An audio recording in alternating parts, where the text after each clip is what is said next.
ओम श्री गुरुवे नमः। ओम शांति शांति शांति। प्रणाम भगवान। भगवान पक्षपात रहित अनुभव प्रकाश श्री स्वामी विशुद्धानंद जी प्रसिद्ध काली कमली वाले बाबा जी द्वारा विरचित बड़ा ही विशुद्ध ग्रंथ और सग नंबर 4 से एक दृष्टांत लेते हैं भगवान, जिसमें एक ब्राह्मण और पति पत्नी का संवाद। पाराशर ने कहा, हे मैत्रेय, एक कथा सुन। एक ब्राह्मण था, जिसकी स्त्री ने प्रश्न किया कि हे प्रभो, मुक्त कैसे हूँ, क्योंकि शरीर काल के वश है, क्या जाने कि अभिनाश हो जाए और अपने स्वरूप से अप्राप्त रह जाऊं। ब्राह्मण ने कहा, जब काल आवेगा तब आप ही शरीर से मुक्त करेगा, चिंता से क्या प्रयोजन है। मुक्ति वास्ते कर्तव्य करने से क्या मतलब है, क्योंकि मुक्ति नाम शरीर से छूटने का है। सो यह विचार से आप होगा, क्योंकि तू चैतन्य आत्मा शरीर से स्वाभाविक ही मुक्त नाम जुदा है, होना नहीं। घटाकाश की न्यायी स्त्री ने कहा, परलोक के रास्ते में वैतरणी नदी सुनी है, सो कैसे तैरूंगी, इसलिए गोदान करना चाहिए। ब्राह्मण ने कहा, चिंता मत कर, जो तुझको परलोक में ले जावेंगे, जिस रीति से वे वैतरणी नदी से पार होंगे, उसी रीति से तेरे को भी ले जावेंगे। जो उस नदी में छोड़ जावेंगे तो धर्मराज के प्रश्न उत्तर से छूटेगी। पर हे स्त्री, अनात्म देह आदि को विषय अहम बुद्धि रूपी गो पंचभूत रूप ब्राह्मणों को जब तू ठीक ठीक दान कर देवेगी, तब वैतरणी नदी सहित संसार रूपी समुद्र से सहज ही तर जावेगी। सारांश यह है कि यह देहादिक संघात में नहीं, न यह संघात मेरा है, किंतु यह पंचभूतों का है। मैं इस संघात का साक्षी चैतन्य आत्मा हूँ, यही दान देना है।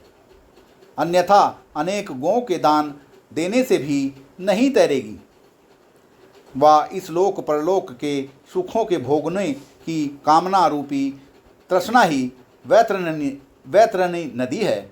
जिसने इसका त्याग किया है, तिसको वैतरणी से क्या काम है। स्त्री ने कहा, परलोक के मार्ग में शूल और तत्बालू होता है, और ऐसे सुना है कि जो पग रखी अस्त्रादिक दान करता है, तिसको दुख नहीं होता। ब्राह्मण ने कहा, जो दुख यम किंकरों को होगा, सो हमको भी होगा। स्त्री ने कहा, किंकरों के शरीर सूक्ष्म हैं, उनका दुख नहीं होता, बाह्य उनका दुख नहीं होता। ब्राह्मण ने कहा, यह स्थूल शरीर तो यहाँ अग्नि में भस्मीभूत हुआ, हमारा भी सूक्ष्म शरीर है। पर हे स्त्री, जब तू सर्वनाम रूप जगत विषय में शांत परिपूर्ण आत्मा में ही हूँ, इस निश्चय रूप पग रखी को पहनेगी तो सर्व दुख रूप कांटे मिट जावेंगे, अन्यथा नहीं।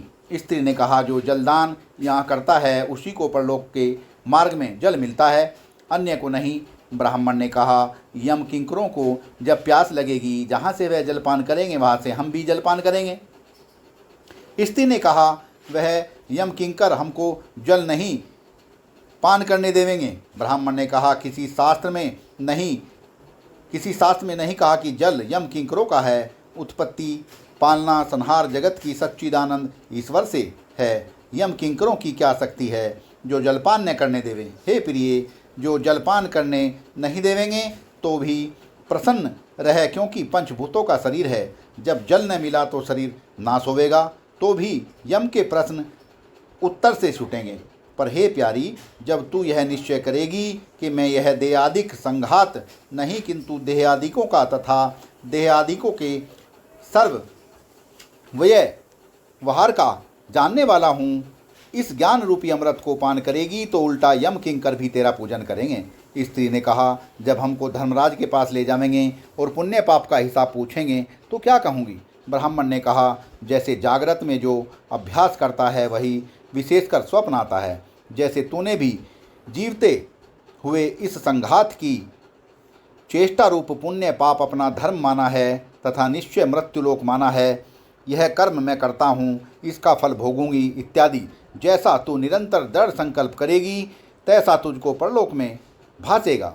आप ही कर्म करता है, आप ही उसका फल चाहता है, तो उसकी प्राप्ति क्यों न हो। मैं पापी हूँ, मैं पुण्यात्मा हूँ, मैं वर्णी हूँ, मैं आश्रमी हूँ, यम किंकर लेखा मांगेंगे इत्यादि जैसे तू संकल्प का अभ्यास जीवित अवस्था में करेगी तैसे ही तुझको भासेगा। जब मूल अपने को विचारें तो न पुण्य है, न पाप है, न धर्म राय, न किंकर है, न जीव है, न ईश्वर है, न परलोक है। यह सर्व भ्रम तेरा है। वरन जो तूने मन में विचारा है सोई प्रकटेगा। इस कारण हे स्त्री, आपको सत्य चित आनंद रूप जान। भूल कर भी संघात के धर्मों को अपना धर्म मत मान, क्योंकि मैं पापी पुण्यवान जीव हूँ और मैं सच्चिदानंद व्यापक स्वरूप हूँ। यह मन का मानना तुल्य ही है। इससे आपको चिद्रूप मानना ही श्रेष्ठ है, अन्य नहीं। हे प्रिय, अहंकार को त्याग जो काल के भय से निर्भय होवे। उस कल्पना करने वाले अहंकार ही नहीं तब तू कहाँ। जब कल्पना करने वाले अहंकार ही नहीं तब तू कहाँ। मैं कहाँ, काल कहाँ, संसार कहाँ, यह लोक परलोक कहाँ। शेष जो निर्विकल्प है सोई तू है। हे स्त्री, अब कह तू कौन है। स्त्री ने कहा, यह सर्व नाम रूप प्रपंच मनोमात्र है। क्योंकि सुसुप्ति में मन नहीं होता तो पुण्य पाप रूप जगत भी नहीं होता। जब मन जागृत स्वप्न में फुरता है तो अनेक प्रकार का अहम त्वम रूप प्रपंच भासता है, पर मैं दोनों अवस्थाओं में निर्विकल्प निर्विकार हूँ। यह संसार मेरा धर्म नहीं, किंतु मैं असंसारी हूँ। ब्राह्मण ने कहा, जब तू ऐसी है तब भोग मैं कैसे भोगूंगा। स्त्री ने कहा, सुख दुख का प्रत्यक्ष अनुभव करने का नाम भोग है। सो तेरे भोग का साधन जैसे आगे शरीर, यह शरीर था सो अब भी है। मैं चैतन्य तो तेरे भोग का साधन न पूर्व थी न अब हूँ। मैं चैतन्य तो तेरा आत्मा स्वरूप हूँ। मैं तो भोक्ता भोग्य भोग इस त्रिपुटी का पूर्व भी नाम अज्ञात अवस्था में भी प्रकाश का साक्षी आत्मा थी। अब ज्ञात अवस्था में भी वही मैं चैतन्य त्रिपुटी को जानने वाली हूँ। तू भी वही है और यह जगत भी वही है। ब्राह्मण ने कहा, मैं अतीत होता हूँ। स्त्री ने कहा, मुझ चैतन्य के आगे तुझ दृश्य जड़ के साथ कब मिलाप था जो अब अतीत होता है। हे ब्राह्मण, जो तू दृश्य रूप प्रजा होकर चैतन्य राजा रूप आकाश से अतीत हुआ चाहे तो सो न होगा, क्योंकि यह दृश्य रूप प्रजा तेरे एक देश में होने से वह सर्वदेश काल वस्तु में मुझ चैतन्य को पूर्ण होने से जैसे पृथ्वी जल तेज वायु चार भूत तथा तिनके कार्य भौतिक पदार्थ आकाश से अतीत नहीं हो सकते, पर तू चैतन्य इस दृश्य से आप अतीत है। आकाश की न्यायी बहुरी अतीत क्या होता है, ऐसा अतीत हो जिसमें गहन त्याग दोनों न हुए। ब्राह्मण ने कहा, मेरा रूप क्या है। ब्राह्मणी ने कहा, रूप तेरा यही है जो तू ही है। इतना कहकर ब्राह्मणी स्वरूप में लीन भई। सत्संग को विराम देते हैं भगवान। प्रणाम भगवान।